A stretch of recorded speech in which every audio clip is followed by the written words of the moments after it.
नमस्कार, आरूज कुकिंग मध्ये आपलं स्वागत आहे।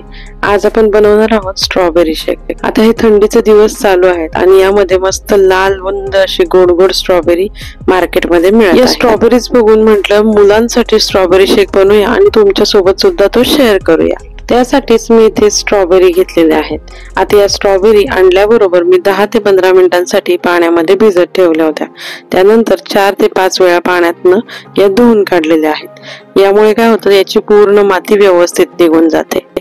आता या धुतलेल्या स्ट्रॉबेरीचे हे असे देठ काढून घेतले आहेत आणि हे असं बारीक बारीक कापून घेतलेलं आहे।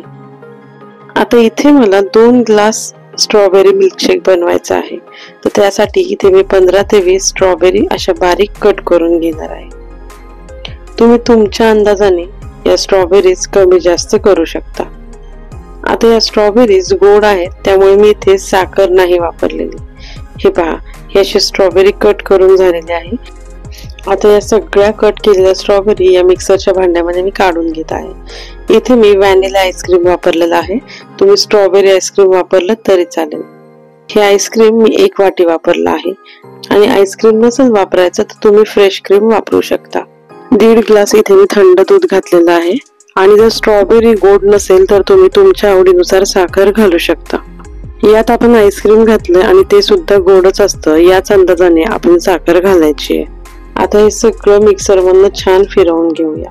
स्ट्रॉबेरी मिल्कशेक रेडी आहे। या मिल्कशेकला आईस्क्रीममुळे एक मस्त असं छान स्मूथ टेक्स्चर आलेलं आहे। चला तर आता पटकन मिल्कशेक सर्व करूया। आता सर्व करताना यामध्ये सगळ्यात आधी एक स्ट्रॉबेरीचा छोटासा लेयर दिलेला आहे। त्याचे बारीक पीस करून घेतले होते।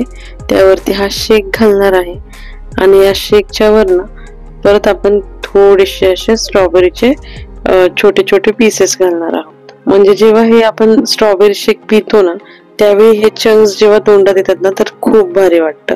चला तर, इतकी सोपी ही रेसिपी आहे। तुम्ही सुद्धा ही रेसिपी नक्की ट्राय करा। तुम्हाला सुद्धा आवडेल आणि तुमच्या मुलांना सुद्धा आवडेल। चला तर मग पुन्हा भेटूया अशाच काही नवीन रेसिपींसोबत। तोपर्यंत चॅनलला लाईक, शेअर आणि सबस्क्राईब करायला विसरू नका। धन्यवाद।